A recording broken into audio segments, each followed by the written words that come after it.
Hoy no vamos a hablar de cuentos, vamos a hablar de maldiciones judías, decretos que caen como hachas, miradas que quiebran la suerte y palabras antiguas que, si te las dicen, te destruyen la vida sin tocarte. Siéntate, puse la pava, tomemos unos mates, porque esto sí te puede alcanzar.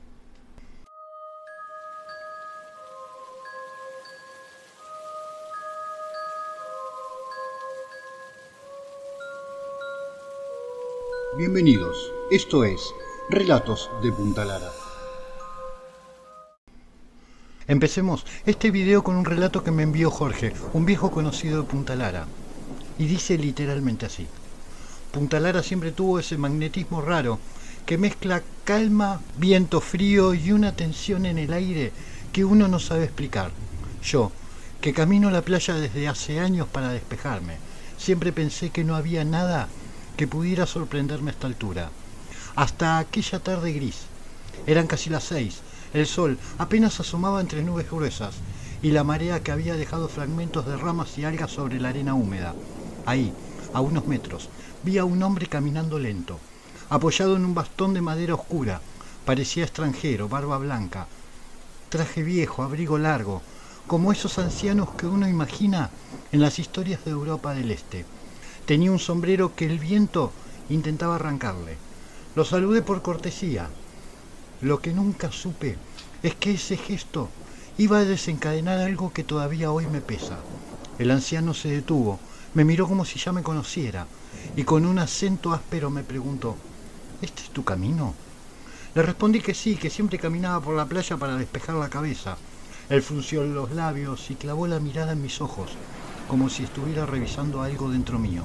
Se acercó un paso más, demasiado cerca, y ahí, sin aviso, murmuró unas palabras en un hebreo antiguo, casi un susurro, que el viento igual no pudo arrastrar. Din Samashin, Shipol Anderechailab. No entendí nada en ese momento, pero la forma en que lo dijo me heló la espalda. Después simplemente giró, siguió caminando y se perdió en la neblina. A los 2 días empezó todo. Primero fueron cosas chicas. Se me cayó el celular al agua sin explicación, el auto no quiso arrancar. El mate se me volcó solo, como si alguien me hubiera empujado la mano. No le di importancia, claro, hasta que empezaron las noches. Sueños en los que veía al anciano parado frente a mi cama, con la misma frase repitiéndose detrás de su voz, superpuesta, como si cientos la dijeran a la vez. Me despertaba empapado, con la sensación de que alguien estaba parado al costado de la pieza.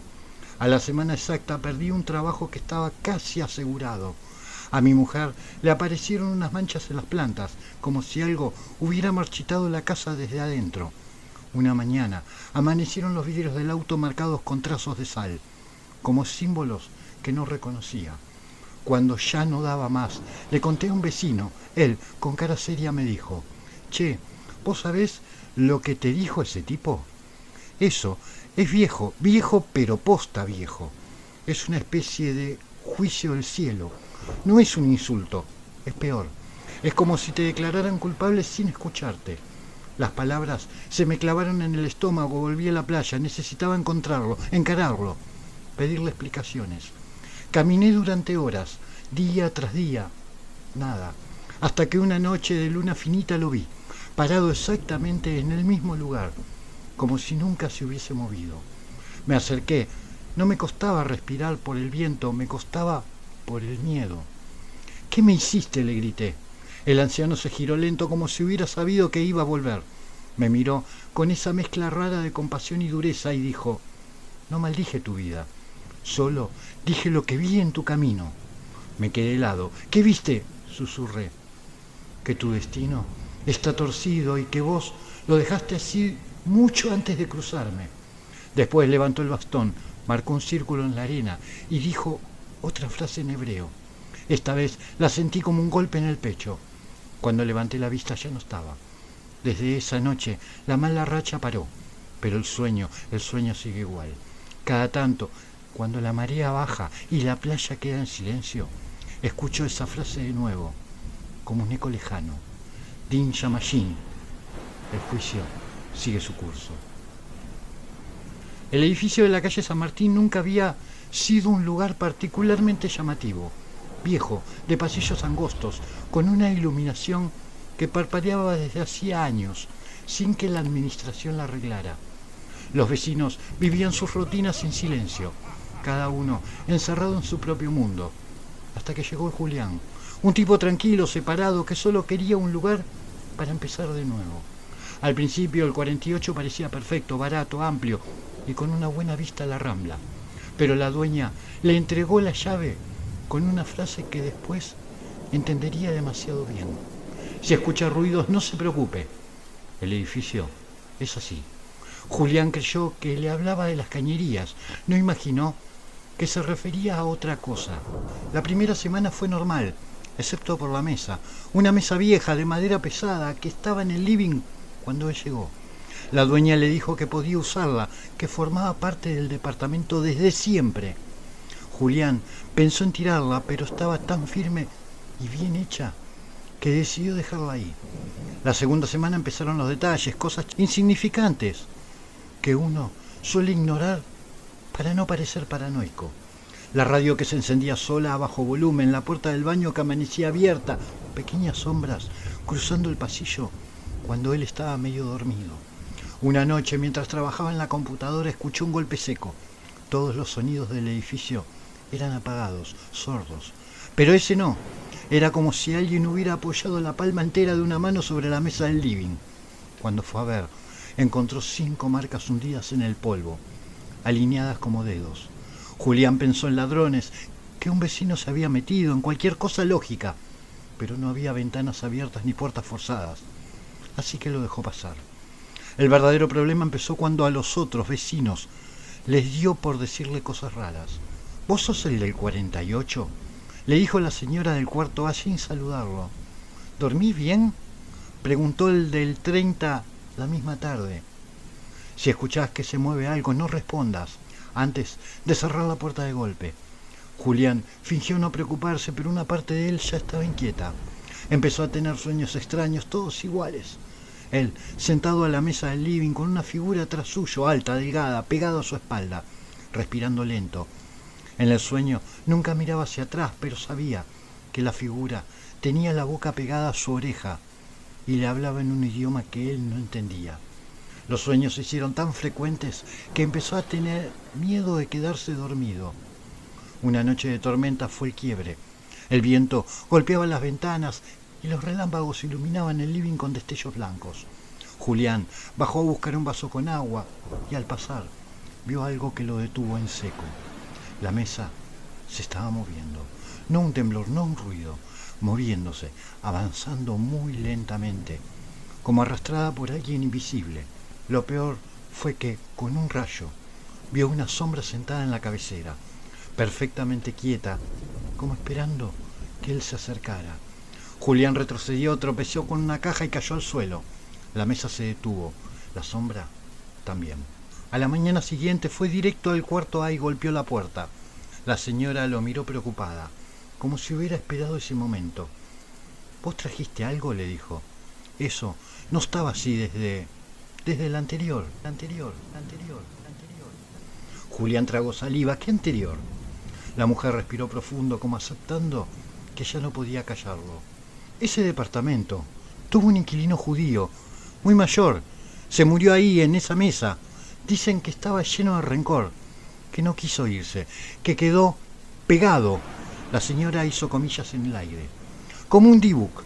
Julián no conocía la palabra, pero sentía el peso. La señora siguió. No quiere lastimar, solo quiere quedarse o hablar o terminar algo, nadie sabe. Lo único que sabemos es que cuando alguien no le presta atención, empieza a pegarse más, a mostrarse más. Julián volvió al 48 temblando. La mesa estaba quieta. La sombra parecía haberse desvanecido, pero cuando pasó la mano por la madera, sintió un calor extraño, como si alguien hubiera apoyado la palma segundos antes. Esa noche dejó el edificio para siempre, pero el 48 sigue vacío. La mesa sigue ahí, claro, y los vecinos juran que, a veces, se escucha el sonido de una silla moviéndose, aunque nadie viva en ese departamento. Nadie en Punta Lara hablaba demasiado de doña Ritva, la mujer que vivía sola en la Casa Verde. A 2 cuadras de la playa tenía unos 80 años, piel pálida, pañuelo negro en la cabeza y una forma de mirar que incomodaba hasta el más duro. No era mala persona, pero tampoco era común. Preferían dejarla en paz, hasta que Carolina, recién mudada al barrio, cometió el error de provocarla. Todo empezó por una tontería. El perro de Carolina, un mestizo inquieto, se metió en el jardín de la anciana y le rompió algunas plantas. Ritva salió furiosa, empujando la puerta con una fuerza que no parecía humana. Miró a la joven, con esos ojos azules profundos, helados, y dijo algo que Carolina no entendió. Allí Nará lo iré a alejar, el mal de ojo caerá sobre vos. Carolina se rió nerviosa creyendo que era una amenaza vieja, de esas que uno escucha en películas. Le pidió disculpas, levantó al perro y volvió a su casa sin darle mayor importancia. Pero esa misma noche empezó todo. Primero fueron golpes secos en las ventanas como si alguien tocara con el nudillo, pero cuando ella se acercaba no había nada. Después el ambiente de la casa comenzó a oler raro, a hierro, a humedad, a cuarto cerrado. Lo peor, llegó al dormir, sueños pesados con ojos enormes, abiertos, flotando en la oscuridad, ojos que la miraban sin parpadear. El segundo día, Carolina rompió 2 vasos sin querer, al tercero se tropezó bajando de la cama y se torció el tobillo. En el trabajo cometió errores tontos, como enviar correos equivocados, olvidar cosas simples. El cansancio la aplastaba sin razón. A la semana su pareja le dijo: «Tenés algo raro en los ojos, estás como ida, como si no durmieras». Carolina empezó a preocuparse, no creía en esas cosas, pero algo en el fondo le decía que había una relación. Llamó a su vecina de enfrente, una señora de Punta Lara que sabía de todo un poco. Cuando escuchó lo que pasó, la vecina se puso seria. «Doña Ripka», ¿te miró fijo? «Sí, me dijo algo, en otro idioma». «Entonces, estás en problema. Eso no es brujería, es peor. Es Ajin Jará, el mal de ojo, pero el verdadero, el de ellos. Ese que te desgracia la semana, la cabeza, la suerte». Carolina quiso reírse, pero no pudo. Algo en la voz de la mujer la había traspasado. Esa noche, mientras intentaba dormir, escuchó pasos en el pasillo. No eran pasos fuertes, eran suaves, rítmicos, como si alguien caminara con pantuflas. Cuando abrió la puerta del cuarto, vio una sombra doblar hacia la cocina. La siguió temblando, pero al llegar solo encontró la mesa movida unos centímetros hacia atrás.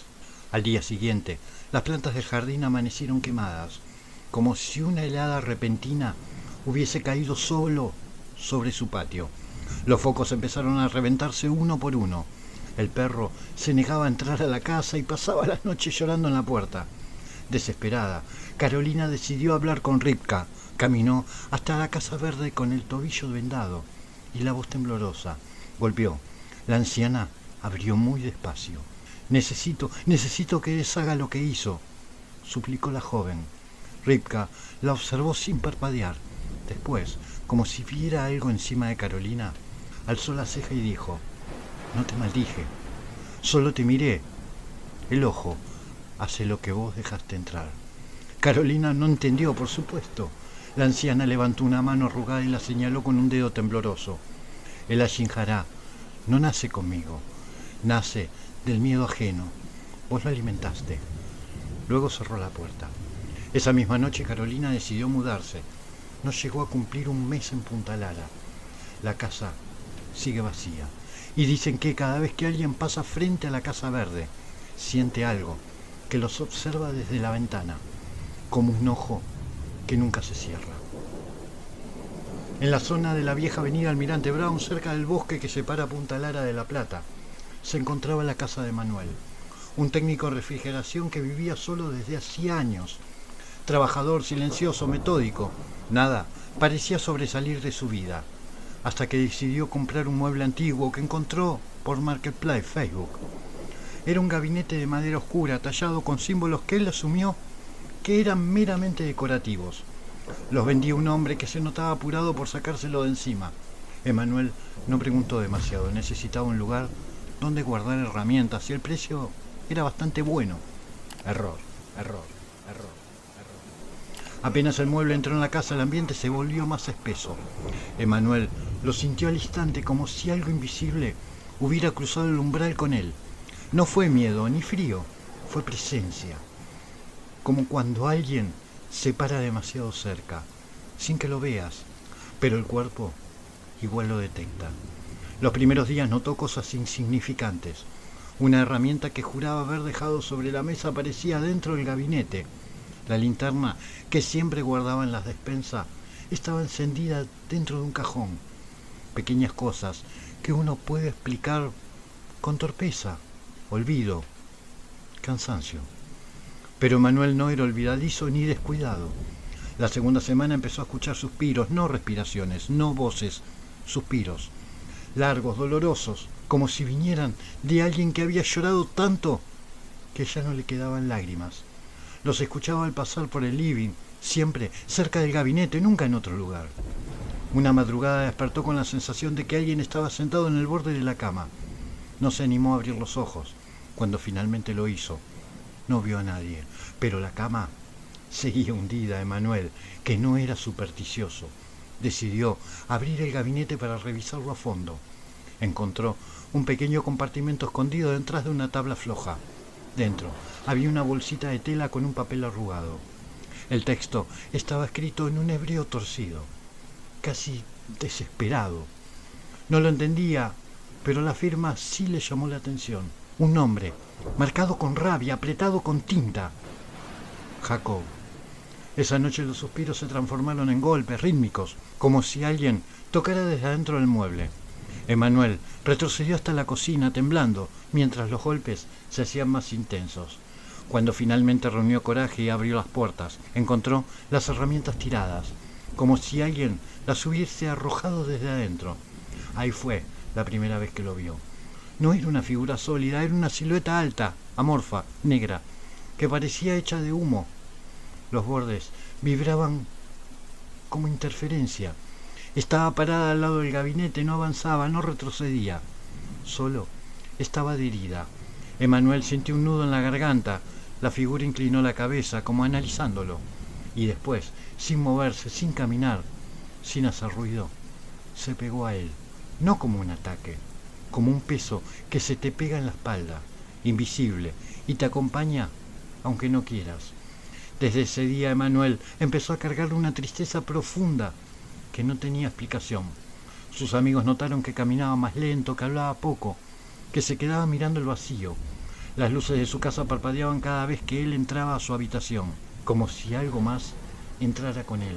Una tarde, un cliente judío para el que estaba instalando un aire acondicionado lo miró serio y le dijo: «Vos tenés algo pegado. Eso es un dibuk. Un espíritu rencoroso no te eligió por maldad, te eligió porque vio un hueco en tu alma». Emanuel no supo qué contestar. El cliente escribió un nombre en un papel, se lo dio. «Si querés que se vaya, buscá a esta persona, pero hacelo antes que el dibuk se acomode demasiado en vos. Después ya no se va». Emanuel nunca llamó, nadie sabe por qué. Lo que sí saben es que un mes después dejó de salir de la casa. 2 meses más tarde renunció a su trabajo. Y hoy, quienes pasan por la vereda al caer la noche aseguran ver 2 sombras moviéndose dentro de la casa. Aunque Manuel aún vive solo. Una y la otra, la que se le pegó para siempre. Buenas noches.